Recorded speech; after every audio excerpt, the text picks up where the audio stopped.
church bell rings through the morning air, calling out to the folks with their hearts laid bare. Dusty boots on the steps of that hallowed ground. In the name of Jesus, peace is found. அல்லேலூயா, அல்லேலூயா. கொண்டாடப்படத்தக்க அந்த நாமத்தை கைகளை உயர்த்தி ஒரு முறை துதிப்போமா? அல்லேலூயா. நல்ல நாளிலே நாம ஒரு காரியத்தை குறித்து பார்க்க போகிறோம். அது என்ன காரியம் பார்த்தீங்கன்னா, கொஞ்சம் கஷ்டம்தான். கேட்கறதுக்கு ஈஸியா இருக்கும், ஆனால் செயல்படுத்தும் போது கொஞ்சம் அது கடினமாக இருக்கும். எனவே கொஞ்சம் போர் அடித்தாலும் பரவாயில்ல, கவனமாக கேளுங்க. நம்முடைய ஆவிக்குரிய வாழ்க்கைக்கு அது நமக்கு அதிக உதவியாக இருக்கும் என்று நான் நம்புகிறேன். எடுத்தவங்க வாசிங்க. அப்போஸ்தலனாகிய பவுல் பிலிப்பியருக்கு எழுதின நிருபம் 3வது அதிகாரத்திலே 11வது வசனம். பிலிப்பியர் 3:11. பிலிப்பியர் 3:11. அவருக்காக எல்லாவற்றையும் நஷ்டம் என்று விட்டேன், குப்பையுமாக எண்ணுகிறேன். அல்லேலூயா. கிறிஸ்தவனுடைய வாழ்க்கை, ஒரு ஆவிக்குரியவனுடைய வாழ்க்கை எப்படிப்பட்டதா இருக்கணும் அப்படின்னு சொல்லிட்டு பவுல் பல ஆலோசனைகளை நமக்கு சொல்றார். அதுல ஒரு முக்கியமான ஆலோசனை, தன்னை சாட்சியாக முன்வைத்து அவர் ஒரு ஆலோசனை நமக்கு சொல்லுகிறார். நான் அவருக்காக, யாருக்காக? இயேசுவுக்காக எல்லாவற்றையும் நஷ்டம் என்று விட்டேன். ரொம்ப சாதாரணமா நமக்கு அடிக்கடி கேட்ட ஒரு வசனம் தான். எல்லாவற்றையும் நஷ்டம்னு விட்டுட்டோமா அப்படின்னு பார்க்கும்போது,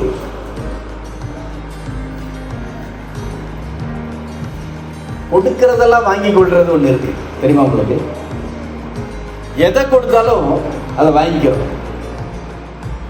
அதுக்கு பேர் என்ன தெரியுமா? குப்பை தொட்டி. என்னது? உங்க வீட்டு டஸ்ட்பின்ல இப்பதான் சாப்பாடு பண்ணி நல்ல அறுசுவை உணவை ரெடி பண்ணி உள்ள கொட்டுங்களேன். ஐயா, இது புதுசு, இது போடாதன்னு சொன்னாரு. இல்லைன்னா காக்கா கூட திரும்பி பார்க்க முடியாத அளவுக்கு ஒரு மோசமான சாப்பாட்டை உள்ள போடுங்க, அதையும் அது என்ன பண்ணும்? ஆனால் ஒரு கிறிஸ்தவனுடைய வாழ்க்கை எப்படிப்பட்ட வாழ்க்கையா இருக்கணும் அப்படின்னு பவுல் நமக்கு சொல்றாருன்னா, we can learn to refuse. மறுப்பதற்கு நாம் கற்றுக்கொள்ளும். கொஞ்சம் எளிமையா சொல்ல போனா, நோ சொல்றதுக்கு கத்துக்கணும் வாழ்க்கையில. எதுக்கு? நோ சொல்றதுக்கு கற்றுக்கணும். ரொம்ப முக்கியமான ஒரு ஒரு குணாதிசயம். அது யாருக்குன்னா ஆவிக்குரியவன். அப்போ ஆவிக்குரியவன் எல்லாவற்றையும் ரெஃப்யூஸ் பண்றானா, எல்லாவற்றையும் மறுக்கிறானா? ஏன் மறுக்கணும்? எப்படி மறுக்க முடியும் அப்படின்னு கேட்டா, ஒரு காலத்துல பவுல் எப்படிப்பட்ட ஒரு மனுஷனா இருந்தா, நியாயப்பிரமாணத்தை தூக்கி வச்சுக்கிட்டு அந்த நியாயப்பிரமாணத்துக்காக என்ன வேணும்னாலும் செய்யக்கூடிய ஒரு நிலைமையில அவர் வாழ்ந்தார். அவர் சொல்லுகிறார், நான் ஒரு காலத்துல இந்த தேவனுடைய நியாயப்பிரமாணத்துக்காக பக்தி வைராக்கியத்தை கொண்டு நான் கொலை செய்ய கூட தயங்காதவனாய் இருந்தேன் என்று அவர் தன்னை பற்றி சொல்லுகிறார். இதே பவுல் ஆரம்ப காலகட்டங்களில் எழுதின நிருபங்கள்ல பார்த்தீங்கன்னா அவர் எப்படி எழுதியிருப்பார் அப்படின்னா, ஒரு முறை பேதுருவை சந்திக்க நேர்ந்த போது பேதுரு என்ன பண்ணாரு, புறஜாதிகளோடு சேர்ந்து சாப்பிட்டாரு. ஆனா யூதர்கள் வந்த போது மாய்மாலம் பண்ணார்னு சொல்லிட்டு பவுல் நேரடியாக பேதுருகிட்ட போய் சண்டை போடுறாரு, நீ மாய்மாலம் பண்ற அப்படின்னு சொல்லி. இதே பவுல் தன்னுடைய வயது சென்ற காலத்திலே அவர் சொல்லுகிறாரு, என்ன புறஜாதிகளுக்காக கர்த்தர் தெரிந்து கொண்டார், பேதுருவை யூதர்களுக்காக தெரிந்து கொண்டார்னு அவர் புரிஞ்சுக்கிட்டு அதை பேசுறாருன்னா, இதுல நமக்கு தெரிய வேண்டியது என்ன அப்படின்னா, அந்த பக்குவ நிலை, ஒரு பக்குவ நிலைக்குள்ளே வரும்போது நீங்களும் நானும் எதை பெற்றுக்கொள்ளணும், எதை வேண்டாம்னு சொல்லணும். ரெண்டு ஒன்று போல தாங்க இருக்கும். அதுதான் இதுல பெரிய ஒரு டஃப்பான விஷயம். என்னன்னா, இது கர்த்தரிடத்திலிருந்து வருதா இல்ல மனுஷனிடத்திலிருந்து வருதா, பிசாசு கிட்ட இருந்து வருதான்னு சொல்லிட்டு நமக்கு தெரியக்கூடாதபடிக்கு எல்லாம் ஒன்று போல இருக்கும். ஏன்னா கர்த்தர் எதை கொடுக்கிறாரோ அதே போல இமிட்டேட் பண்ணி பிசாசு கொடுக்க அவனால அந்த இமிட்டேஷனை பண்ண முடியும். அப்ப இந்த விஷயங்கள் ரொம்ப முக்கியமானதுல என்னன்னு பார்த்தா, நாம் நம்முடைய பிரயாசங்கள்ல சில நேரங்கள்ல ரொம்ப அதிக பிரயாசப்பட்டோம். அந்த அதிக பிரயாசத்துல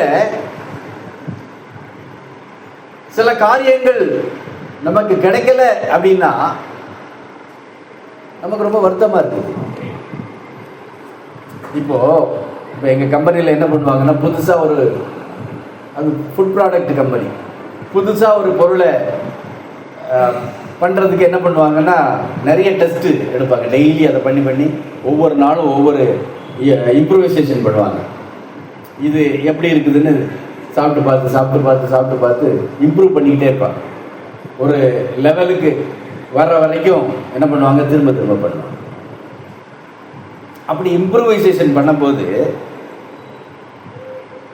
என்ன நடக்கும் அப்படின்னா, சில நேரங்களில் பார்த்தீங்கன்னா அந்த இம்ப்ரூவைசேஷனில் எல்லாத்துலேயும் நான் இருப்பேன்.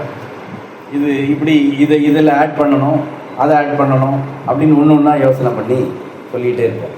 கடைசியில் ஒரு நாள் எல்லாமே சரியாக வந்த அன்னைக்கு நான் எங்கேயாவது வெளியே போயிடுவேன். அதை சாப்பிட்டு பார்க்கறதுக்கு நான் இருக்க மாட்டேன். அப்போ உண்மையாகவே நான் உலகத்தானா இருந்தால் மனசு என்ன சொல்லும் தெரியுமா, எல்லாம் பண்ணிட்டு கடைசியில் எல்லாம் நல்லா வந்தது பாரு, நமக்குன்னு வைக்கல பத்தியா அப்படின்னு உள்ள ஒரு சத்தம் வரும். இது ரொம்ப எளிமையான ஒரு காரியமாக இருக்கும், யோசிக்கிறதுக்கு எளிமைதான், ஒரு பெரிய பிரச்சனை இல்லை. ஆனால் எனக்கு தரலையே அப்படின்னு ஒருத்தர் எண்ணிட்டான்னு வச்சுக்கோங்களேன், அங்கே எல்லாம் முடிஞ்சு போயிடுச்சு. அங்கே எல்லாம் முடிஞ்சு போயிடும். சில நேரங்களில் பார்த்தீங்கன்னா வீட்டில் தாய்மார் என்ன பண்ணுவாங்க, எல்லாருக்கும் சேர்த்து சமைப்பாங்க. ஆனால் எல்லாரும் சாப்பிட்டு முடிச்ச பிறகு பார்த்தா அவங்களுக்கு இந்த கடிச்சு போட்ட எலும்பு கூட இருக்காது. கடிச்சு போட்ட எலும்பு கூட இருக்காது. எத்தனை பேர் வீட்டில் அப்படி இருக்கு, நீங்கள் பார்த்துருக்கீங்க, நான் பார்த்துருக்கேன். இப்போ ஒரு விஷயம் நமக்கு கிடைக்க வேண்டியது, நமக்கு அதில் பங்கு இருக்கணும். ஆனால் அது கிடைக்கல அப்படின்னா நம்முடைய மனசு தடுமாறுது. அந்த தடுமாற்றம் தேவனுக்கு உகந்ததாய் இருக்காது. இதை குறித்து நான் பார்க்கும்போது எனக்கு ஆபிரகாம் நினைவுக்கு வந்தார். ஆபிரகாம் ஒரு முறை ஒரு சம்பவம் நடக்கும்போது அவர் ஒரு காரியத்தை அவர் அக்செப்ட் பண்ணவே இல்லை, எனக்கு வேண்டாம் அப்படின்னா. அது என்ன காரியம்னு பார்த்தா, ஆதியாகமத்தில் 14வது அதிகாரத்தை எடுத்துக்கொள்ளுங்க. 14வது அதிகாரத்தில் 22வது வசனத்தில், அதற்கு ஆபிராம் சோதோமின் ராஜாவை பார்த்து, ஆபிரகாமை ஐஸ்வர்யவானாக்கினேன் என்று நீர் சொல்லாதபடிக்கு நான் ஒரு சரட்டையாகிலும் பாதரட்சையின் வாரையாகிலும் உமக்கு உண்டானவைகளில் யாதொன்றையாகிலும் எடுத்துக்கொள்ளேன் என்று சொன்ன. இல்லை, நீங்க ஒரு விஷயத்த நல்ல பாருங்க. எடுத்துக்கொள்ளேன்னு சொன்னவன் என்ன சொன்னான்னா, உமக்கு உண்டானவைகளில் சொன்னான். இந்த விஷயம், இந்த சம்பவம் தெரியுமா? ஞாபகம் இருக்கா? ஒரு சில பேருக்கு ஞாபகம் இருக்கும், ஒரு சில பேர் முழிக்கிற மொழியிலே தெரியுது ஞாபகம் இல்லை. அதுக்கு தான் பைபிள் படிக்க சொல்றேன். தயவுசெய்து ஆதியாகமத்தையாவது இன்னிலிருந்து வாசி. ஒரு சில பேர் முழிக்கிற மொழியில நல்லா தெரியுது. ஒருவேளை ஆகார் கல்யாணம் பண்ணிக்க சொன்ன வேணாம்னு சொல்லி போற, அவர் தான் வேணாம்னு சொல்லலையே, அங்கதானே பிரச்சனையா வருது. அதுலெல்லாம் அவர் சொல்ல மாட்டார். அதுலெல்லாம் சொல்ல மாட்டார். ஒரு முறை ஒரு 5 ராஜாக்கள் என்ன பண்ணாங்க, சோதோம் கொமாரா அந்த சுற்றி இருக்கிற தேசங்களின் மேல படையெடுத்து வந்து அதை முறியடித்து, அந்த தேசங்களை முறியடித்து அங்கே இருக்கிற எல்லா செல்வங்களையும் கொள்ளையடித்துட்டு போனாங்க. கூட இருக்கிற ஆள்களை எல்லாம் தூக்கிட்டு போயிட்டாங்க. அதோட சேர்ந்து இப்போ இதுல முக்கியமான பிரச்சனை என்னன்னா, அதோட சேர்ந்து யார் போயிட்டா? லோத்தும் அவனுடைய இது எல்லாமும் கொள்ளையடிக்கப்பட்டு கொண்டு போனப்பட்டது. இந்த விஷயம் யாருக்கு தெரிய வருது? ஆபிரகாமுக்கு தெரிய வருது. ஆபிரகாம் அல்ல, ஆபிரகாமுக்கு தெரிய வருது. ஆபிரகாமுக்கு தெரிய வந்த உடனே அவர் என்ன பண்றாரு, தன்னுடைய வீட்டில் இருந்த எவ்வளவு பேர், 318 ஆட்களுக்கும், அதாவது என்ன எழுதியிருக்குன்னா 14வது வசனத்துல, அவன் தன் வீட்டிலே பிறந்த கை படிந்தவர்களாகிய 318 ஆட்களுக்கும் ஆயுதம் தரிப்பித்து, அப்போ 318 பேரை ட்ரெயின் பண்ணி வச்சிருந்திருக்கிறார். கைப்பிடிந்தவர்கள் என்ன அர்த்தம்? ஆல்ரெடி வெல் ட்ரெயின்டு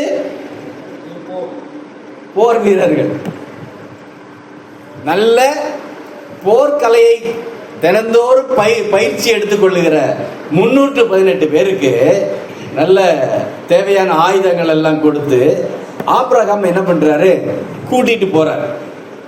கூட்டிட்டு போய் அந்த ராஜாக்களை எல்லாம் முறியடித்து எதையெல்லாம் கொண்டு வரணும்ல அதையெல்லாம் மீட்டுட்டு வர்றாரு. முக்கியமான விஷயம் யாரை மீட்கணும்? லோத்துவையும் லோத்தினுடைய குடும்பத்தையும் மீட்கணும். அவருடைய டார்கெட் அதுதான்.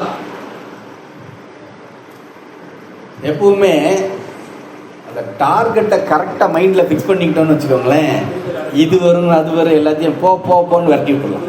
இங்க அதுதான் முக்கியம். முக்கியமான விஷயம் என்னது? லோத்துடைய குடும்பம், லோத்தினுடைய ஆஸ்திகள், இதுதான் முக்கியம்.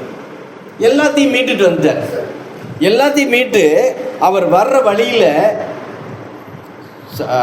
நீங்க 16வது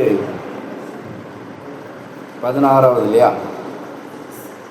17வது வசனத்துல பாத்தீங்கன்னா, அவனோடு இந்த ராஜாக்களை முறியடித்து திரும்பி வருகிற போது சோதோமின் ராஜா புறப்பட்டு, யார் வந்தா? நல்ல கவனிங்க. இதுல என்ன விஷயம் அப்படின்னா, ஒரு வசனமும் அடுத்த வசனம் வேற வேற வேற வேற மாதிரி இருக்கிறதுனால சில நேரங்களில் கொஞ்சம் புரியாது. இவர் கொள்ளையிடப்பட்டதை மீட்டுட்டு திரும்ப வராரு. வரும்போது ஏற்கனவே தோற்று ஓடி போன சோதோமின் ராஜா என்ன செய்யறான்? எதிர்கொண்டு வருகிறார். திரும்ப வருகிறவர் சோதோமின் ராஜா புறப்பட்டு ராஜாவின் பள்ளத்தாக்கு என்னும் சாலேம் பள்ளத்தாக்கு மட்டும் அவனுக்கு எதிர்கொண்டு போனான். இப்போ அடுத்த வசனத்தை வாசிங்களேன்.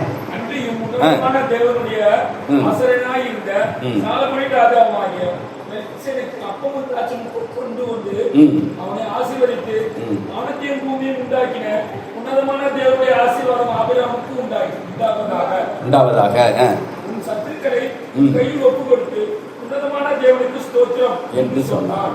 இவனுக்கு ஆபிரகாம் எல்லாவற்றிலும் தசம பாகம் கொடுத்தார். இப்போ இந்த சம்பவத்தை நம்ம பார்த்தோம்னா, முதல்ல புறப்பட்டான்னு யாரை எழுதியிருக்குதுன்னா சோதோமுடைய ராஜாவை குறித்து எழுதப்பட்டிருக்கு. ஆனா சோதோமின் ராஜா அவனை சந்திப்பதற்கு முன்பாக சாலேமின் ராஜாவாகிய யாரு? மெல்கிசேதேக்கு. மெல்கிசேதேக்கு யாருக்கெல்லாம் தெரியும்? மெல்கிசேதேக்கு எங்கெல்லாம் இருக்கிறார், எங்கெல்லாம் குறிப்பிடப்பட்டிருக்கிறார் சொல்லுங்க பாப்போம். எதுக்கு திரும்ப திரும்ப கேள்வி கேட்கிறோம் தெரியுமா? எனக்கு தெரியும் காமிக்கிறதுக்காக இல்லை, எல்லாரும் அதை தெரிஞ்சுக்கிட்டாதான் இதுல இருக்கிற சீரியஸ் நமக்கு புரியும். மெல்கிசேதேக்கு யார் அப்படின்னா என்ன எழுதப்பட்டிருக்குது? சாலேமின் ராஜான்னு எழுதப்பட்டிருக்குது. உன்னதமான தேவனுடைய ஆசாரியனாய் இருந்த இந்த மெல்கிசேதேக்கை குறித்து புதிய ஏற்பாட்டில் எழுதப்படும் போது, நீர் மெல்கிசேதேக்கின் முறைமையின்படி ஆசாரியனானீர் என்று இயேசுவுக்கு சொல்லப்பட்டிருக்கிறது. அப்ப இயேசு எப்படி அவர் பிரதான ஆசாரியராக மாறினாரு? மெல்கிசேதேக்கின் முறைமையின்படி. ஏன் அப்படின்னு பார்த்தா, ஆபிரகாமுடைய மகன் ஈசாக், ஈசாக்கினுடைய மகன் யாக்கோபு, யாக்கோபுக்கு பிறந்த 12 கோத்திரங்கள்ல லேவி கோத்திரத்துல 12 பிள்ளைகள், 12 பிள்ளைகள் இருந்து கோத்திரங்கள் பிறந்தது. அதில் லேவி கோத்திரத்தில் இருந்து ஆரோனை கர்த்தர் தனியாக பிரித்து அவனுக்கு ஒரு உன்னதமான அழைப்பை கொடுத்து அவனை ஆசாரியனாக்கினார். அப்போ அந்த ஆசாரியத்துவம் யாருக்கு உரியதுன்னா, லேவி கோத்திரத்திலே இருந்து வந்து ஆரோனுடைய குடும்பத்தாருக்கு மாத்திரம் உள்ளது. இப்போ இயேசு என்ன கோத்திரத்தை சேர்ந்தவர்? இயேசு அவர் யூதா கோத்திரத்தில் பிறந்தவர். யூதா கோத்திரத்தில் பிறந்த இயேசு எப்படி பிரதான ஆசாரியராய் வர முடியும்? வர முடியாது. ஏன்னா தேவன் ஒரு சட்டத்தை எழுதி வைத்து விட்டு என்ன பண்ண மாட்டார்? அவரே அதை மீற மாட்டார். புரியுதா? தூக்கம் வருதோ? தூக்க வர்றவங்க எல்லாம் ஒரு அல்லேலியா சொல்லுங்க பார்ப்போம். நல்லது. குழந்தைகள் தப்பு கிடையாது, அது தூங்க. குழந்தைங்க எப்பவுமே என்ன பண்ணாது? தூங்க. கவனிச்சுக்கிட்டு இருக்கு. அப்போ இந்த ஆசாரியத்துவம் எங்கிருந்து வந்ததுன்னு எழுதப்பட்டிருக்கு அப்படின்னா, மெல்கிசேதேக்கு. எப்படின்னா, இப்போ இந்த மெல்கிசேதேக்கு தாய் தந்தை வம்ச வரலாறு இது எதுவுமே யாருக்கும் தெரியாது.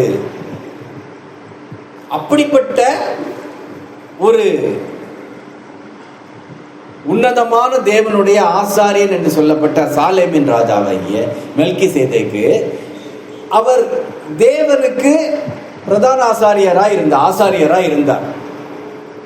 அந்த முறைமை இயேசு கிறிஸ்துவுக்கு நேரடியாக கொடுக்கப்பட்டு அதே முறைமை தான் உங்களுக்கு எனக்கு இருக்கு. இப்போ நாம லேவி கோத்திரமும் கிடையாது, ஆரோன் குடும்பமும் கிடையாது. ஆனா நாம கர்த்தர் நம்மை குறித்து சொல்லி இருக்கிறார். என்ன சொல்லி இருக்கார்? அவர்களை ராஜாக்களும் ஆசாரியர்களும் ஆக்கினார். அப்ப இந்த ராஜா எந்த முறையில் இருந்து வருதுன்னா, இயேசு ராஜா என்கிற முறையில் இருந்து வருது. இந்த ஆசாரியன் என்பது எங்கிருந்து வருதுன்னா, அது பிரதான ஆசாரியராய் இருந்த மெல்கிசேதேக்கின் முறைமையின்படி ஆசாரியரான இயேசு மூலமாக நமக்கு வருது. அப்ப இந்த மெல்கிசேதேக்கை பத்தி கொஞ்சம் தெரிஞ்சிட்டோம். இது ஒரு பெரிய டாபிக். ஆனா அந்த டாபிக்குள்ள நம்ம இப்ப போக போறது இல்லை. ஏன்னா நேரமும் கிட்டத்தட்ட கடந்து போய்கிட்டே இருக்குது. எப்போ 8 மணிக்கு நம்ம ஆராதனை ஆரம்பிச்சோமோ அப்ப நம்முடைய ஆராதனை நேரம் 2 மணி நேரம் சுருங்கி போச்சு. 7 மணியிலிருந்து 10 மணி வரைக்கும் இருந்தோம். இப்போ 8 மணிக்கு ஆரம்பிச்சு இப்பவும் 10 மணிக்கு கொஞ்சம் திரும்பி பார்க்கறதுக்கு கூச்சப்பட்டுக்கிட்டு சில பேர் திரும்பி பார்க்கறது இல்லை, ஃபோன் எடுத்து நைஸா டைம் பார்க்க தெரியாதுன்னு நினச்சிட்டு இருக்கீங்க நீங்களா. பாருங்க, தப்பில்லை, பசிக்கத்தானே செய்யும் இல்லை. அப்போ இந்த மெல்கிசேதேக்கு வந்து அந்த சோதோமின் ராஜா வருவதற்கு முன்பாக இவர் வந்து ஆபிரகாமை சந்திக்கிறார். சந்திச்சு அவரை வாழ்த்துறாரு, அவரை ஆசீர்வதிக்கிறார். ஏன்? ஆபிரகாம் தேவனுடைய சித்தத்தை சரியாக நிறைவேற்றிட்டு வர்றார். இப்போ உலக பிரகாரமான ஒரு போர்லையும் ஜெயிச்சாச்சு, தேவாதி தேவனிடத்திலிருந்து வாழ்த்துதலை பெற்றாச்சு. ஆனாலும் ஆபிரகாம் தன்னுடைய அந்த நோக்கத்திலிருந்து மாறுபடவே இல்லை, அவருக்கு பெருமை வரவே இல்லை. சோதோமின் ராஜா வந்து அவங்கிட்ட என்ன சொல்றாரு? சோதோமின் ராஜா ஆபிரகாமை நோக்கி, ஜனங்களை எனக்கு தாரும், பொருட்களை நீர் எடுத்துக்கொள்ளும் என்றான். அதுக்கு தான் ஆபிரகாம் சோதோமின் ராஜாவை பார்த்து, ஆபிரகாமை ஐஸ்வர்யவான் ஆக்கினேன் என்று நீர் சொல்லாதபடிக்கு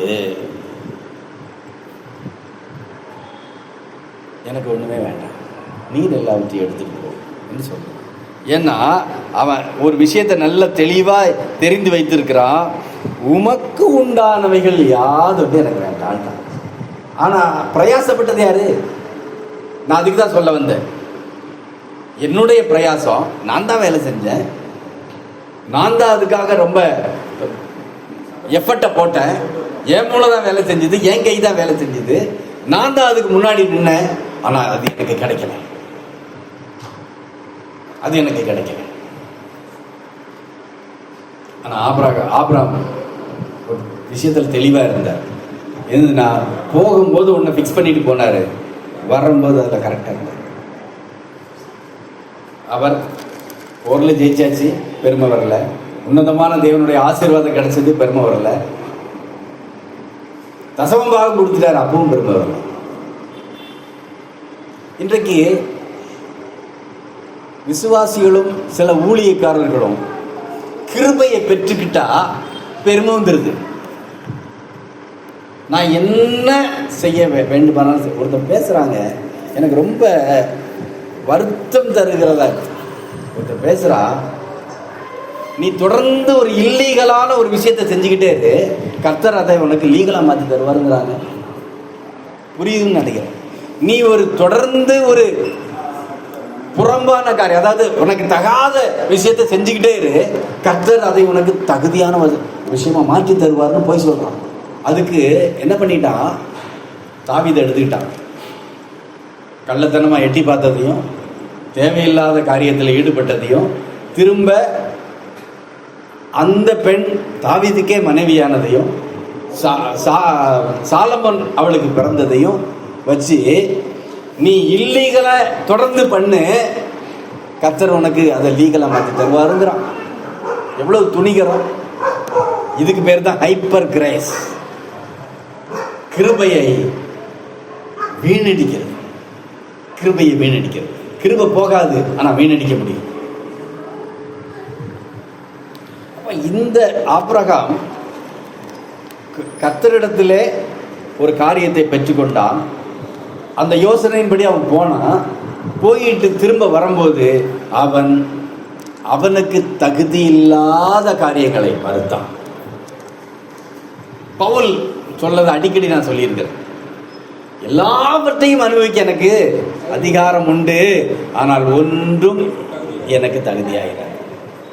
எது எனக்கு என்னுடைய தகுதியை குறைக்குதோ அது எனக்கு வேண்டாம் அப்படிங்கிற விஷயத்தில் நம்ம கரெக்டா இருக்கும். அது எனக்கு வேண்டவே வேண்டாம். அப்போ நாம எதை பழகிக்கொள்ள வேண்டும் முதல்ல அப்படின்னா, நமக்கு நேரிடுகிற காரியங்களிலே நம்முடைய பிரயாசத்திலே வந்தாலும், நாமளே முயற்சி பண்ணி அதை வாங்கியிருந்தாலும், நாமளே அதை அதுக்கான எஃபர்ட்டை போட்டிருந்தாலும், அது எனக்கு தகுதி இல்லாததாய் இருந்தால் நான் அதை ஏற்றுக்கொள்ளக்கூடாது.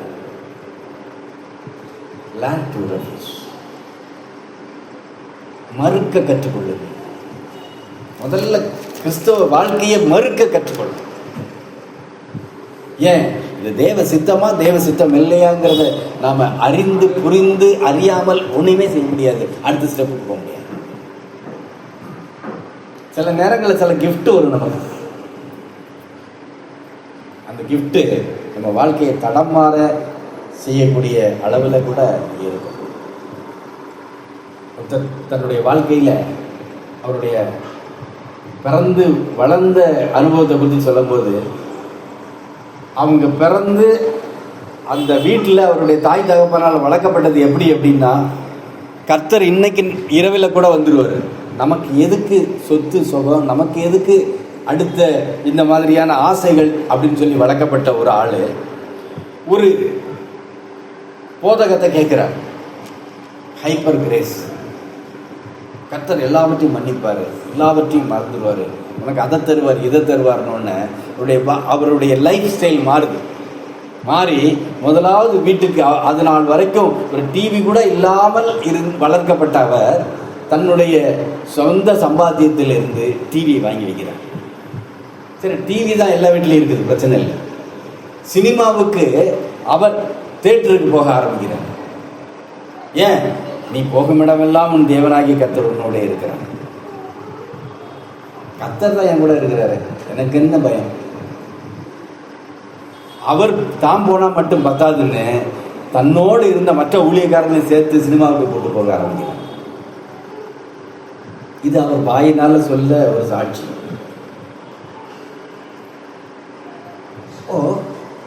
இந்த இந்த கிருபையை சரியா பயன்படுத்த தெரியாதவன் என்ன பண்ணுவான்னா, அதை தகாத விதமாய் பயன்படுத்தும். அதுக்கு பேர் தான் ஹைப்பர் கிரேஸ். நான் கூட இந்த கிரேஸை ஏன் எல்லாரும் அப்படி பேசுறாங்கன்ட்டு நான் முன்னாடி நினைச்சிருக்கேன். ஆனால் இந்த ஹைப்பர் கிரேஸை பயன்படுத்துறவங்க எல்லாரும் வாழ்க்கையில தடுமாறி விழுந்து திரும்ப எழக்கூட முடியாத லெவல்ல உட்கார்ந்துருக்காங்கிறது அதுக்கப்புறம் தான் நமக்கு புரிஞ்சுது. அப்போ எனக்கு தகுதி இல்லாத ஒன்று என்னுடைய வாழ்க்கையை சீரழித்து போடும். அது என்னுடைய பிரயாசத்தில் தான் வந்திருக்கும். நான் தான் அதுக்கு முயற்சி பண்ணேன், நான் தான் அதுக்கு பிரயாசப்பட்டேன், என்னுடைய எஃபர்ட் தான், அதில் என்னுடைய பங்கும் இருக்கிறது. ஆனால் அது எனக்கு தகுதியா இல்லை அப்படின்னா நான் அதை விடுவதற்கு தயாராகிறேன். இன்னொரு காரியம் என்ன காரியம் பார்த்தா, பண ஆசை எல்லா வேறாயிருக்கு. பண ஆசை எல்லா தீமைக்கும் வேறாயிருக்கு. கர்த்தருடைய அபிஷேகம் என்பது பரிசுத்த ஆவியானவருடைய நிறைவு. அதுல பல்வேறு விஷயங்கள் இருக்குது. கர்த்தருடைய அபிஷேகத்துல என்னெல்லாம் இருக்குது? நிறைய இருக்குது.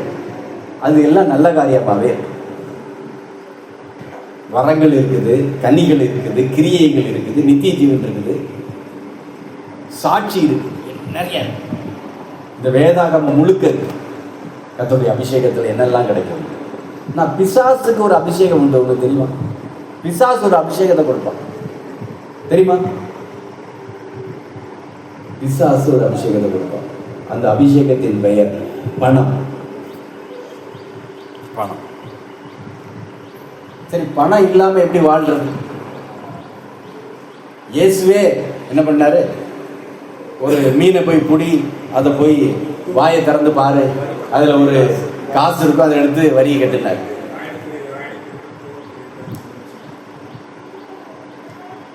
நான் சொல்வது தகாத போதுமென்ற மனதுடனே கூடிய தேவ பக்தியே மிகுந்த ஆதாயம். அதுதான் லாபம். நமக்கு நஷ்டம்னு இதெல்லாம் விட்டுட்டோம்னா, போதும் நினைச்சிட்டோம்னா அது லாபமா மாறிடும். அது லாபமா இருக்கும். இப்போ இன்னைக்கு நான் வேலைக்கு போனேன்னு வச்சுக்கோங்களேன், டபுள் சம்பளம் இல்லை, ஞாயிற்றுக்கிழமை. அதுவும் சர்ச்சுக்கு போறதுனால ஒருத்தனுக்கு கெடுக்கணும்னா 2000 ரூபா கொடுத்து கெடுப்பான். 1000 ரூபா கொடுக்குறவனுக்கு 2000 ரூபா கொடுத்து கெடுப்பான். ஆனா இது தேவனுக்கு உகந்த பணமா அப்படின்னு கேட்டா, இதுதான் பிசாசுடைய அபிஷேகம். இதுதான் பிசாசனுடைய விஷயம். அப்ப இந்த அபிஷேகத்தை பெற்றுக்கொள்ள யாரெல்லாம் ஓடுறாங்களோ அவங்க தேவனுக்கு உகந்தவர்கள வாழ முடியாது. நாகமான் தன்னுடைய சரீரம் முழுவதிலையும் குஷ்டரோகியா இருக்கார். அவர் சாதாரண ஆள் இல்லை, அது நமக்கு தெரியும். சீரிய படையில ஒரு மிகப்பெரிய ஒரு சேனாதிபதி, அவனுக்கு கீழே ஏகப்பட்ட வீரர்கள் இருந்தாங்க. அவனுக்கு அவ்வளவு வீரர்களுக்கும் சம்பளம் கொடுக்கறதுக்கு சம்பளம் இருந்தது. பழைய காலங்கள்லாம் பார்த்தீங்கன்னா ராஜாக்கள் பெரும்பாலும் படையை வச்சிருக்க மாட்டாங்க, கொஞ்சம் தான் படம் வச்சிருப்பாங்க. ஆனால் சேனாதிபதிகள் என்பவர்கள் உண்டு, நூற்றுக்கு அதிபதிகள் உண்டு. இவர்கள் எல்லாம் என்ன பண்ணுவாங்கன்னா படை வீரர்களையும் அந்த வெப்பன்ஸையும் அந்த ஆயுதங்களையும் அவங்க வச்சிருப்பாங்க. அவங்களுக்கு அவங்க தான் சம்பளம் கொடுப்பாங்க.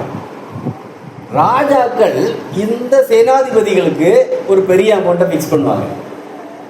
இவங்க அதிலிருந்து அவர்களுக்கு செலவு பண்ணி வருஷம் முழுவதிலும் செலவு பண்ணி அவர்களுக்கு தேவையானதெல்லாம் கொடுத்து, குடும்பத்துக்கும் அவங்களுக்கு தேவையான சாப்பாடு எல்லாவற்றையும் கொடுத்து அவங்கள அமர்த்தி வச்சிருப்பாங்க. ஒருவேளை இவங்க மறித்து போயிட்டாங்கன்னா அதற்கு உரிய நஷ்ட ஈடையும் அவர்கள் கொடுக்க வேண்டியது. அப்போ ஒரு 1,00,000 பேரை ஒருத்தன் வச்சிருந்தான்னு வச்சுக்கோங்க, அவனுக்கு எவ்வளவு பணம் இருந்தால் அவனால அவ்வளவு பேரை வச்சு வேலை வாங்க முடியும்? நாகமான் அவ்வளவு பெரிய ஆள், நாகமான் அவ்வளவு பெரிய ஆள். ஆனால் அவனுக்கு அந்த குஷ்டரோகம் அந்த ராஜா கிட்ட, அந்த சீரிய ராஜா கிட்ட போறதற்கு தடை பண்ண கூடாத அளவுக்கு நாகமான் பெரிய ஆளா இருந்தான். அப்ப நாகமான குறித்து யோசிக்கலாமா?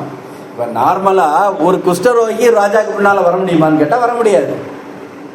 ராஜாக்கள் எப்படிப்பட்டவங்களா இருப்பாங்க அப்படின்னு பார்த்தா அவங்க சொகுசான வாழ்க்கைய வாழ்ந்தவங்களா இருந்தாங்க. இந்த மாதிரி குஷ்டரோகம் வந்தவன் எப்படிங்க அவனுக்கு பக்கத்துல போனா எவ்வளவு ஸ்மெல் அடிக்கும்? அப்போ அப்படிப்பட்ட ஒரு முழுவதும் குஷ்டரோகியா இருந்தாலும் எழுதப்பட்டிருக்கு. அந்த முழு குஷ்டரோகி ராஜா கிட்ட வந்து பேசுவதற்கு என்ன இல்லை, தடை இல்லை. ஏன்? நாகமான் அவ்வளவு பெரிய ஆளு. இந்த நாகமானுக்கு குஷ்டரோகம் இருந்தது. அந்த 2 ராஜாக்கள் 5வது அதிகாரத்தில் அதுக்கு குறித்து இருக்கு. நீங்க அப்புறமா வாசிங்க. நம்ம நேரம் ஆயிட்டனால அப்படியே தொடர்ந்து போயிடலாம். அப்போ இந்த நாகமானுக்கு குஷ்டரோகம் இருந்துச்சு. அந்த குஷ்டரோகத்தை தீர்ப்பதற்காக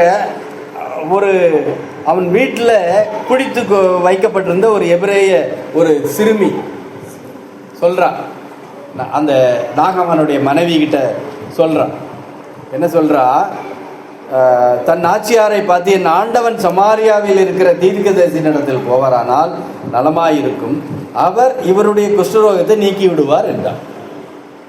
இப்போ ஒரு யோசனை சொல்லுது. ஒரு அடிமை குழந்தை அந்த வீட்டில், நாகமானுடைய வீட்டில் அடிமை. கவனிங்க. சில காரியங்களை குறித்து பார்க்கும்போது சில பேருடைய குணாதிசயத்தையும் சேர்த்து அப்படி பார்க்கும்போது தான் அந்த இதுல இருக்கிற சீரியஸ்னஸ் நமக்கு புரியும். நாகமானுடைய வீட்டில் பிடித்து வரப்பட்டிருந்த அடிமை சிறுமி சொல்கிற யோசனை அவளுடைய நாகமானுடைய மனைவி இடத்துல சொல்லி, அது நாகமானுக்கு போய் அந்த அது ராஜா கிட்ட போய் அந்த விஷயம் அது யோசனையாக எடுத்துக்கொள்ளப்பட்டு ராஜா இஸ்ரவேலின் ராஜாவுக்கு கடிதம் எழுதி அனுப்பக்கூடிய லெவல்ல போய் நிக்குதுங்க. ஏன் தெரியுமா? இது எதனால வந்தது தெரியுமா? நீங்க நல்லா யோசிச்சு பார்த்தீங்கன்னா, இதே சூழ்நிலையில நம்ம இருந்தோம்னா என்ன நடந்திருக்கும்? ஒரு சின்ன பொண்ணு சொல்றா, அந்த பொண்ணு சொல்றத அவங்க மனைவி நாகமான்ட்ட சொல்றான். அதை ராஜா கிட்ட போகும்போது ராஜா என்ன சொல்லிப்பா, யாருப்பா சொன்னவன்கிட்ட? என் வீட்டில் ஒரு பொண்ணை அடிமையாக கொண்டு வச்சிருக்காங்க, அந்த பொண்ணு தான் சொல்லிச்சு. பொண்ணு பைத்தியமாயா? அடிமைகள் சொல்றதே நம்ம கேட்க மாட்டோம். அதுவும் ஒரு சின்ன குழந்தை சொல்றது நீ கேட்பியா? ஆனால் எந்த ஆர்குமெண்ட்டுமே அது வரல. ஏன் தெரியுமா?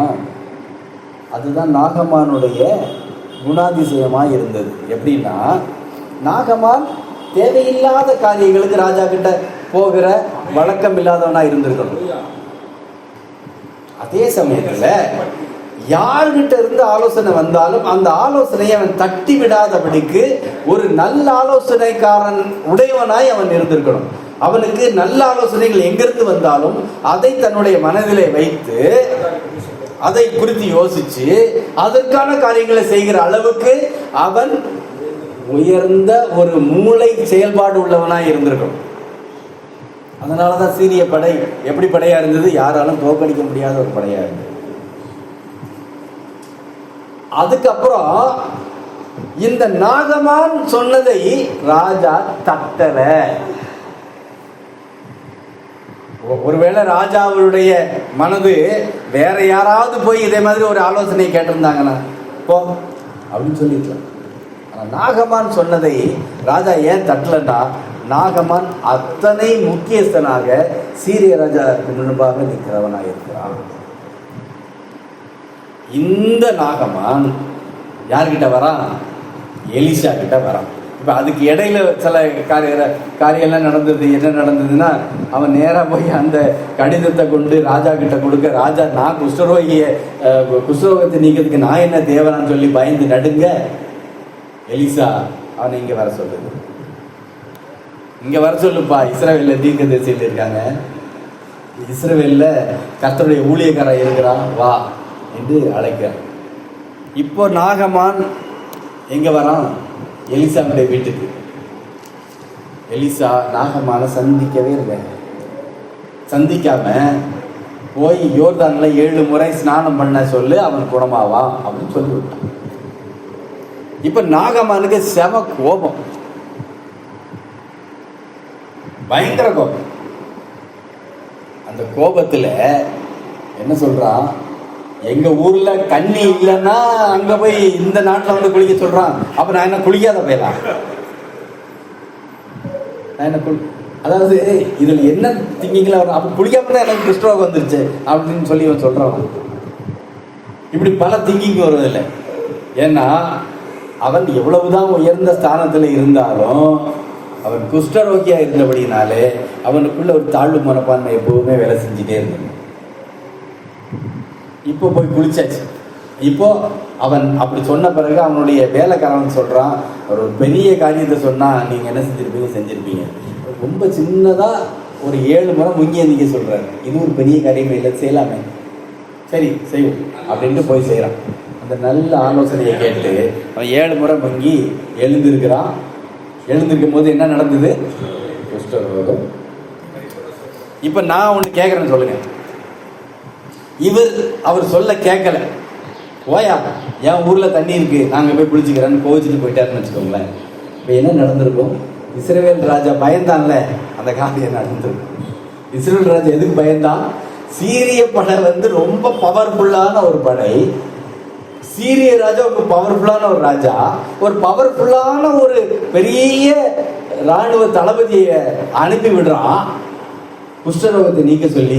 குஷ்டரோகத்தை நீக்கலன்னா இவன் என்ன கொன்றுவான், என் தேசத்தை அபகரித்து கொள்வான்னு பயப்படுறான்.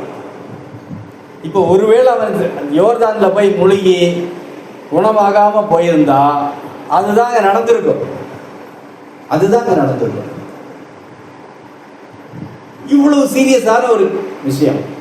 நான் ஏன் ஒவ்வொருத்தரை பத்தி சொன்னேன் அப்படின்னா, இந்த சீரியஸ்னஸை புரிஞ்சுக்கணுங்கிறதுக்காக. நாகமான் எவ்வளவு வலிமையானவன்னு தெரிஞ்சாதான், நாகமான் ஒரு வார்த்தை சொல்லிட்டா ராஜா தட்ட முடியாது, படைக்கு திறந்து வந்துடும். நாகமானுடைய வார்த்தைக்கு அவ்வளவு மரியாதை இருக்கு.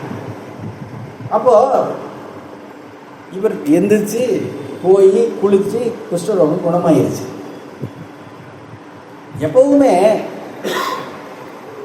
நீங்க ஒருத்தருக்கு ஒரு விருந்து வைக்கணும்னு நினைக்கிறீங்கன்னு வச்சுக்கோங்களேன். நார்மலா அவங்க பழகி இருந்தாங்கன்னா நல்ல ஒரு விருந்து வைப்போம். ஆனா அதே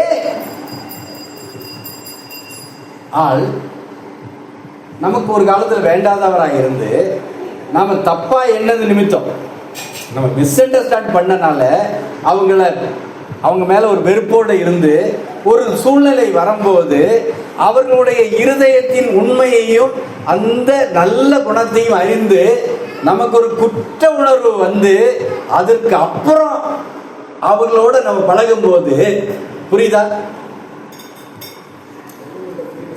ஒரு அவங்கள தப்பாவே நினைச்சிட்டு இருக்கிறோம். அந்த தப்பா நினைச்சுக்கிட்டு இருக்கிற ஒரு சூழ்நிலையில நாம அவர்களை குறித்து அவங்க எப்படிப்பட்டவங்க, நல்லவங்க, அவங்க உண்மையிலே ரொம்ப இனிமையான பழகக்கூடியவங்கன்னு நாம அறிஞ்சு அதுக்கப்புறம் அவங்ககிட்ட பழகும் போது நமக்கு ஒரு குற்ற உணர்வு வரும். அந்த குற்ற உணர்வு என்ன செய்யும் தெரியுமா? நாம கொடுக்கிறத இன்னும் சிறப்பாக்கும். நம்முடைய விருந்து இன்னும் பலமாகும். நாம அவங்களுக்கு செய்யணும்னு நினைச்சத இன்னும் அதிக சிரத்தையோடு செய்வோம், அதிக அக்கறையோடு செய்வோம், இன்னும் அதிக சிறப்பானதை செய்வோம். நான் எதுக்கு சொல்ல வரேன் தெரியுமா? அவன் முதல்ல கீழ்ப்படிஞ்சு போய் குளிச்சு எரிஞ்சு வந்திருந்தான்னு வச்சுக்கோங்களேன், அவன் கொடுக்கிற காணிக்கை நல்லதா தான் இருந்திருக்கும், இல்லைன்னு சொல்ல வரல. ஏன்னா அவன் மனசு நல்ல மனசு. ஆனா இப்போ அந்த நல்ல மனசுக்காரன் ஒரு குற்ற உணர்ச்சியில உட்கார்ந்து இருக்கிறான். எப்படி? நான் போய் இவருக்கு எதிராக பேசிட்டேனே, ஒரு தேவனுடைய மனுஷனுக்கு எதிராக பேசிட்டேனே, இதை எப்படி நான் சரி பண்றது? அவன் இன்னும் அதிக உச்சிதமானவைகளை கொடுக்க மனதுள்ளவனா இருந்திருப்பான். அப்போ இந்த காரியத்தை பார்க்கும்போது எப்படி இது தெரியுது அப்படின்னா, அவன் ஒரு காணிக்கையை கொடுக்க வரான். ஆனால் எலிசா, எனக்கு அது வேண்டாம், நீ கொண்டு. அந்த காணிக்கையை குறித்து பார்க்கும்போது அதனுடைய ஒரிஜினல் டிரான்ஸ்லேஷன்ல எப்படி இருக்கு அப்படின்னா, அது மிகப்பெரிய ஆசீர்வாதம்னு எழுதப்பட்டிருக்கு. எப்படி எழுதப்பட்டிருக்குன்னா, அவன் வாழ்க்கையில அவனுக்கு இனி எந்த தேவையும் இல்லை அப்படிங்கிற அளவுக்கு ஒரு மிகப்பெரிதான ஒரு காணிக்கை. அது ஒரு மிகப்பெரிய காணிக்கை. ஆனா எலிசா என்ன சொன்னான் தெரியுமா? வேண்டாம், கொண்டு போ, வேண்டாம், கொண்டு போ, எனக்கு தேவையில்லை. அப்போ கூட இருக்கிறான் ஒருத்தன், அவன் தான் ஹீரோ. அங்க காலம் ஃபுல்லா இந்த பைத்தியக்காரங்கிட்ட மாட்டிக்கிட்டு, இவனும் வாங்க மாட்டான், என்னையும் வாங்க விட மாட்டான், இவன் என்னையா மனுஷன். யாரு? அவன் கூட இருக்கிறவன், அவனுக்கு வேலைக்காரன் கேயாசி. சில பேர்களை வாசிக்கும் போது கொஞ்சம் டிஃப்ரெண்டா இருக்கும். கேயாசி, நாபால், அந்த பேரே வந்து ஒரு டிஃப்ரெண்டா இருக்கும். நீ வாசிச்சு பார்த்துருக்கீங்களா? அந்த உணர்வு அப்பவே வரும். எனக்கு உங்களுக்கு வருதான்னு தெரியல. நாபால்னு பேரை வாசிக்கும் போதே அவன் ஏதோ ஒரு நாட்டுக்காகாத பையன், நாய் பையன் அப்படின்னு தோணும் எனக்கு. இந்த கேயாசியை பத்தி வாசி, அந்த பேரை பார்க்கும்போது அவன் கெட்டச்சான்னு வைங்களா, அட்டி பின்னிடலாம் போதும். இந்த கேயாசி என்ன பண்றான்? கூடவே இருக்கான். இவன் மனசுக்குள்ள திட்டிக்கிட்டே இருக்கான். இந்த ஆளு ஒண்ணுக்கு ஒரு உதவாத ஒரு ஊழியக்காரன் வந்து மாட்டிக்கிட்டாங்க. வரம் பெற்ற ஒரு தீர்க்க தரிசிக்கிட்ட போயிருந்தான்னு வச்சுக்கோங்களேன், ட்ரக்ஸ் போர்டு வரம் பெற்ற கண்ணு முன்னால கொண்டு வாங்க பார்ப்போம். அமாவாசை ஜபங்கள், வரம் பெற்ற ஊழியர் வரப்போகிறாங்க. அவங்க பின்னாலாம் போனாலும் எவ்வளோ காசு கிடைக்கும். ஆனால் இந்த ஆளுகிட்ட போய் ஒன்றுமே கிடைக்கல. இப்போ என்னாச்சு? வேணான்ட்டான். வேணான்னு சொன்னதை பின்னாடி ஓடி போய் வாங்கினான் பாருங்க. அவன்கிட்ட இருந்த குஷ்டரோகம் உனக்கு வரும். இப்போ வந்துருச்சு. காலம் முழுக்க இனி அவன் பாளையத்துக்குள்ள இருக்க முடியாது, கர்த்தருக்கு ஊழியம் செய்ய முடியாது. ஏன்? குஷ்டரோகிகள் கர்த்தருக்கு ஊழியம் செய்ய முடியாது. எலிசா வேண்டான்னு சொன்னா, வேண்டான்னு சொன்னான். கர்த்தருடைய ஊழியக்காரன் உன்னை நீ வாங்காத, உனக்கு இது தேவையில்லைன்னு சொன்னா அது தேவையில்லைதான். அது ஒருவேளை உங்களுக்கு நஷ்டத்தை ஏற்படுத்துறது போல இருக்கலாம். வேண்டான்னு சொன்னதுக்கு கீழ்படி. அது என்ன? அவன் அப்படி பண்ணானே, எவன் வேணாலும் எப்படி பண்ணட்டுங்க, உனக்கு இது வேண்டாம், அதுதானே. ஓ, எனக்கு வந்து பிபி இருக்குன்னா அதிக ஆயில் ஃபுட் சாப்பிடாதீங்கன்னு சொன்னால் அது எனக்கு நான் எடுத்துக்கிட்டு தான் ஆகணும். அந்த அவர் வந்து அவ்வளோ சாப்பிட்றாரு, அவர் சாப்பிட்றாருன்னா அது அவர் உடலுக்கு. எனக்கு நான் நோ சொல்ல வேண்டும். அப்போ எனக்கு நான் செய்த ஊழியத்துக்கு நான் என்னுடைய வார்த்தையினால வந்த அந்த சுகத்துக்கு நான் காணிக்கையை பெற்றுக்கொள்வதில் என்ன தப்பு இருக்கு? எப்படி ஆபிரகாம் வந்து அவரே படையை திரட்டிட்டு போய் அவரே சண்டையிட்டு அவரே மீட்டு கொண்டு வந்த பொருளை அவர் முழுவதும் வைத்துக் கொள்வதற்கு உரிமை இருக்கா இல்லையா? எலிசா தான் சொன்ன வார்த்தை நிமித்தம் ஒரு குஷ்டரோகம் சுகமாக அவங்கிட்ட இருந்து காணிக்கை வாங்குறதுக்கு அவனுக்கு உரிமை இருக்கா இல்லையா? ஆனா கர்த்தருடைய சொல்லை கேட்டு நடக்கிற ஒரு மனுஷன் எதை வாங்கணும் எதை வாங்கக்கூடாதுங்கிறதுல தெளிவா இருக்கும். இன்னைக்கு நாம ஒரு உறுதி எடுக்கணும். கர்த்தர் சொன்னா செய்வேன், கர்த்தர் சொன்னா வாங்குவேன், கர்த்தர் வாங்காத சொன்னா வாங்குவேன். அப்படியே சில பேர்லாம் அலைகிறாங்க. அலைச்சல், எனக்கு அது, எனக்கு இது, எனக்கு அது, எனக்கு இது. ரொம்ப கிறிஸ்தவர்கள், அதுவும் ஆவிக்குரிய கிறிஸ்தவர்கள் ஜென்டிலா நடந்துக்கணும். ஜென்டிலா நடக்கணும்.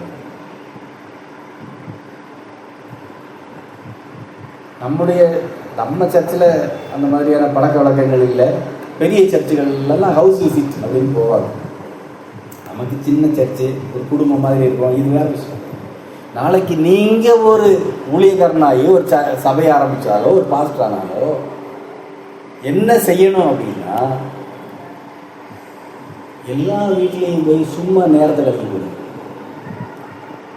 எல்லா வீட்லேயும் போய் சும்மா நேரத்தை போய்கிட்டு ஹவுஸ் விசிட்னா ஹவுஸ் விசிட், அவ்வளோதான். அதுக்கு மேலே அப்படியே நான் போகிற வழியில் இங்கே வந்துட்டு போனேன், வர்ற வழியில் வந்துட்டு போனேன், அந்த பக்கத்தில் வந்தேன், உங்கள் வீட்டுக்கு வந்தேன், இந்த வேலையே இருந்தால் அது பெரிய பிரச்சனையை நம்ம வாழ்க்கையில் கொண்டு வந்து இருக்கும். சில நேரங்களில் சில பேருடைய தொந்தரவு எப்பவுமே இருந்துக்கிட்டே இருக்கும். ஒரே பிராணம், அந்த பிராணத்தை கேட்டுக்கிட்டே இருந்தால் நாம் டிப்ரெஷனுக்குள்ளே போயிடுவோம். இந்த பிராணங்களை நம்ம விட்டு தள்ளி போடுவோம். ஒரே பிரச்சனைக்காக திரும்ப திரும்ப ஜெபம் பண்ணி சொல்லிக்கிட்டே இருக்காங்க அப்படின்னா, அவங்களுக்கு அதிலிருந்து அந்த பழக்கத்திலிருந்து அவங்க விடுவிக்கப்பட மாட்டுறாங்க அப்படின்னா, நாம் அதற்கு ஒரு கன்சிடர் பண்ணி இதுக்கு ஜெபிக்கணுமா வேண்டாமான்னு யோசிச்சுக்கணும். வேறு வழியே இல்லை. எவ்வளவு சொன்னாலும் அட்டைக்கு தா தா என்கிற 2 குமாரத்திகள் உண்டு. திருப்தியே அடையாது. எவ்வளவு ஜெபிச்சாலும் குணமாகாது, எவ்வளவு ஜெபிச்சாலும் வாழ்க்கை மாறாது. எத்தனை செய்தியை கேட்டாலும் நான் இப்படியே தான் இருப்பேன். இது எச்சரிக்கையான ஒரு வார்த்தை. இன்றைக்கு நாம் ஒரு உறுதி எடுத்துக்கலாம். என்னுடைய வாழ்க்கையில் எனக்கு நான் என்ன முடிவெடுப்பேன் அப்படின்னா, இயேசு எப்படி முடிவெடுப்பாரோ அப்படி நான் முடிவெடுப்பேன். பரிசுத்த ஆவியானவர் எந்த முடிவை எடுக்க சொல்றாரோ அந்த முடிவை நான் எடுப்பேன்.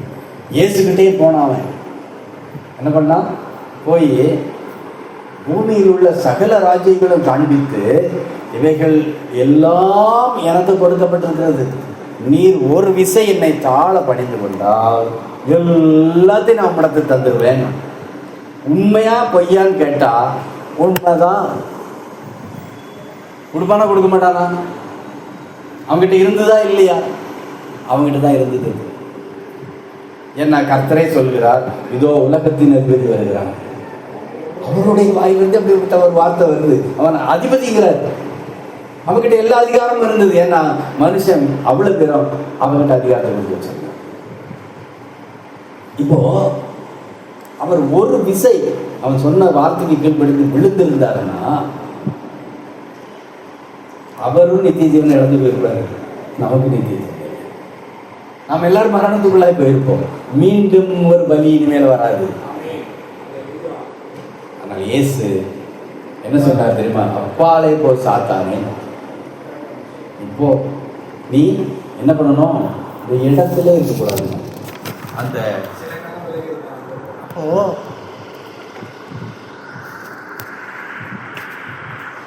இந்த மாதிரியான ஒரு வழக்கம் எப்படி, எது கிடைக்கிறத நான் வாங்கிக்கணும், எது கிடைக்கிறது எனக்கு வாங்கணும். தேவனுடைய சித்தம் என்ன, எது சித்தம் இல்லை, ஒன்றை மட்டும் தெளிவாக நான் சொல்லிடுறேன்.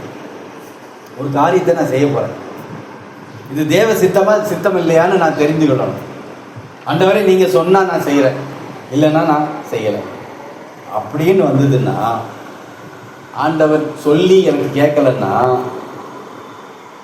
ஆண்டவர் வாங்குப்பான்னு சொல்லியும் எனக்கு அது கேட்கல அப்படின்னா நான் வாங்க தேவையில்லை, அவ்வளவுதான். புரியுதா? கர்த்தர்ட்ட நான் கேட்கிறேன், ஆண்டவரே இவர் எனக்கு ஒன்று தரப்போறாரு, நான் அதை வாங்குவா வேணாமா? கர்த்தர் வாங்காத அப்படின்னு சொன்னா அது நம்ம காதுல கேட்டுனா வாங்க மாட்டோம், அப்படிதானே? நீ வாங்குன்னு சொல்றது எனக்கு கேட்கலன்னு வச்சுக்கோங்களேன், நான் வாங்கக்கூடாது. ஏன்? அதை குறித்த அறிவு எனக்கு இல்லை. நான் காலம் ஃபுல்லா அதை குற்ற மனசாட்சி உன்னையா வாங்கி வச்சுக்கிட்டு தேவன் அனுமதித்ததை குறித்து நான் ஏன் குற்ற மனசாட்சியோட போய்? பவுல் அதுதான் எழுதுறாரு, நீ ஸ்தோத்திரத்தோட ஒரு பொருளை அனுபவிக்கிற, அதை நீ ஸ்தோத்திரத்தோட அனுபவிக்கும் போது இன்னொருவருடைய மனசாட்சி ஏன் அதை குறித்து குற்றப்படுத்தப்பட வேண்டும்? எனவே அதை வாங்காத, அதை சாப்பிடாத, அதை விட்டு. அப்ப தேவன் அதை எனக்கு அனுமதித்த பின்பு, அனுமதித்தாரா இல்லையான்னு தெரியாமலே அதை நான் வாங்கிவிட்டு நான் காலம் ஃபுல்லா ஒரு குற்ற உணர்ச்சியில இருக்கணுமா வேண்டாமா? தேவையாது எனக்கு. அப்போ அது எனக்கு வேண்டாம், அது எனக்கு வேண்டாம். ஒண்ணு கர்த்தருடைய சத்தத்துக்கு செவி கொடுக்கிறதுக்கு காத்திருக்கணும், நான் சொல்லும் வரையில செய்ய மாட்டேன்னு இருக்கணும். இல்லை அப்படின்னா அவர் சொன்னா செய்வேன், அது வரைக்கும் எனக்கு தேவையில்லைன்னு அதை விட்டு விலகி இருப்பதற்கு நம்ம அவ்வளவுதான், சிம்பிள். ஒரு குப்பை தொட்டி தான் எதை போட்டாலும் வாங்கிக்கிறோம். விசுவாசி குப்பை தொட்டி அல்ல, விசுவாசி பரிசுத்தமானதை தனக்காக வைத்துக் கொள்கிறார். இந்த உலகத்திலே எவைகள் எல்லாம் பரிசுத்தமானவைகளோ, எந்த பழக்கமெல்லாம் பரிசுத்தமான பழக்கமோ, எதெல்லாம் தேவன் அனுமதித்தாரோ அதெல்லாம் பரிசுத்தம், அதை மாத்திரம் அவன் தன்னோடு வைத்துக்கிறான். இதுதான். அப்போ எனக்கு அனுமதிக்கப்பட்ட ஒன்று உண்டு, அது என்னை ஒரு நாளும் குற்றப்படுத்தாது. எனக்கு அனுமதிக்கப்பட்டது இயேசு என்கிற ஒரு நாமம். அந்த நாமத்தை மாத்திரம் நான் பிடிச்சுக்கிடுவேன். அதை பிடிச்சுக்கிட்டா ஒரு நாளும் நான் குற்றப்படுத்தப்பட மாட்டேன். எனக்கு இதை செய்யணுமா வேணாமா, வாங்கணுமா வேணாமா, ஏற்றுக்கொள்ளவா வேண்டாமான்னு ரெண்டு மனசா இருக்கும்போது நான் ஏற்றுக்கொள்ள மாட்டேன். நான் எப்பெல்லாம் நான் ரெஃப்யூஸ் பண்றேனோ அப்பெல்லாம் தேவ சித்தத்தை நிறைவேற்றுகிறவனாவே இருக்கிறேன். எனவே இந்த மாதிரியான ஒரு சூழ்நிலை நம்முடைய வாழ்க்கையில வரும்போது நாம் நோ சொல்ல பழக வேண்டும்.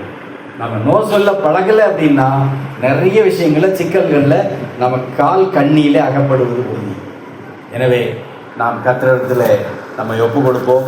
கர்த்தாவே, நான் இனி என் வாழ்க்கையில நீ சொல்லாம எதையும் செய்ய மாட்டேன். நீ ஏற்கனவே சொன்னதை குறித்து நான் திரும்ப திரும்ப அதே கேள்வியை கேட்டு உங்களை கஷ்டப்படுத்த மாட்டேன்.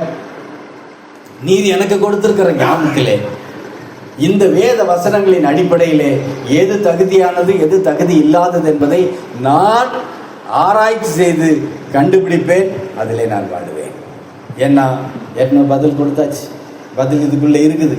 இந்த பதிலை நீங்க எனக்கு தரலன்னு சொல்ல முடியாது. பதில் ஏற்கனவே வந்தாச்சு. இந்த பதிலை இதிலிருந்து பெற்றுக்கொள்வோம். அப்பொழுது தேவன் தமது சித்தத்தின்படி நம்மை அவருடைய வருகையிலே கூட்டி செல்வார். ஹல்லேலூயா. இயேசு போதும் எனக்கு அழியும் உலகினிலே, வேறு ஒன்றும் நாடே. இயேசு போதும் எனக்கு, இயேசு போதும் எனக்கு அழியும் உலகினிலே வேறு ஒன்றும் நாடே இயேசு போதும் எனக்கு, இயேசு போதும் எனக்கு. கண்கள் காணும் பூமியிலே யாவும் நிலைப்பதில்லை,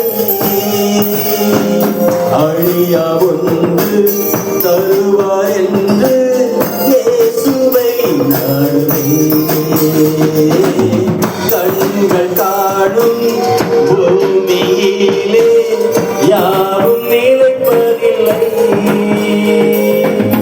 அழியா ஒன்று தருவார் என்று இயேசுவை நாடுவேன்.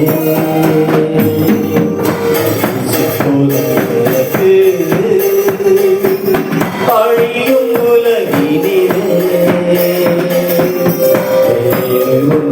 நாடே இயேசு போதும் எனக்கு, போதும் எனக்கு. உறவும் மாறும் நட்பு மறையும் யாவும் நிலைப்பதில்லை, மாறவுண்டு நிலைப்பதுண்டு பெற்றுக்கொள்ள உலகம் மாறும் நட்பு மறையும் உறவும் நிலைப்பதில்லை, மாறவுண்டு நிலைப்பதுண்டு பெற்றுக்கொள்ள இயேசு போதும் எனக்கு, அழியும் உலகினிலே நாடே இயேசு போதும் எனக்கு, இயேசு போதும் எனக்கு. அல்லேலூயா. இயேசுவே நீர் போதும் ஐயா, நீர் போதும் ஆண்டவரே, நீர் போதும், உடைய வார்த்தைகள் போதும், உடைய சித்தம் போதும்.